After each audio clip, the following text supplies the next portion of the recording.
Where 5 years ago we just started as a deli. All my customers were asking me to do food during the week or on weekends, and then I did on weekends. More traditional Peruvian More food. traditional. So little by little in these 5 years, we changed the business as a restaurant. It's a different comfort food, I'd say. That we are home cooks, we're not trained chefs. So I learned from my mom, so she's learned from the generations through her aunt and grandma.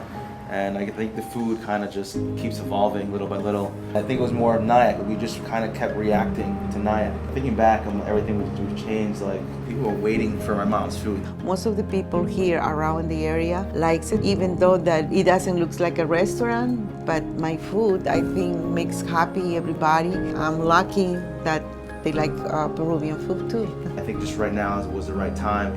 Peru is kind of experiencing a gastronomic boom now. This is a great year for us. Actually, it's probably one of the first years that we saw a lot of growth. The kitchen is just not big enough for us anymore, and we've been in and out of places in Nyack trying to find the right space for us. Some are too big, some are too small, but I think we finally found one. It's the old-fashioned space, which everybody knows it as. This spot that Maura's is going to fill is huge. It's been a big, empty, vacant building for a long, long time.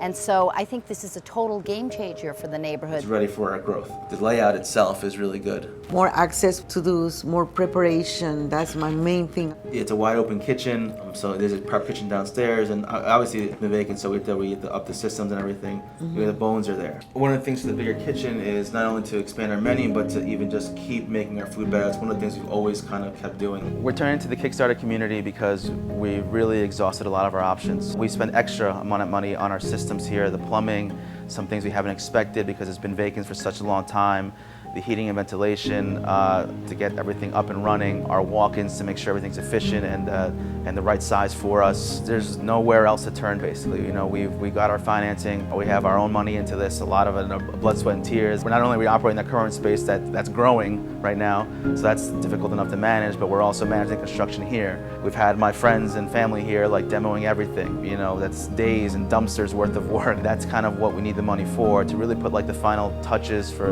either technology or the nice wall or the nice seating that we're going to have for you guys. And it's to make our guests feel comfortable and make you feel at home. And that's the kind of feel that we wanted for Maura's from the beginning, was that Maura's kitchen, like you're in my mom's kitchen, like it's homey, and that's kind of the vibe we always wanted to do, and that's what we're trying to accomplish in a new space, but familiar space at the same time. Our customers, the community, is a big part of us, and us and our growth and our just being here, providing food for you guys. And we wanted to be able to invite them to kind of be a part of our next step. This is our livelihood. Me and my mom have gone through this crazy journey of running a restaurant. With my father passing, we have not faltered, and we're still 100% dedicated and committed to bringing you the best ceviche that you've ever had. And that's why this is important to us. We want to make sure that we're successful not only now, but into the future and for years to come.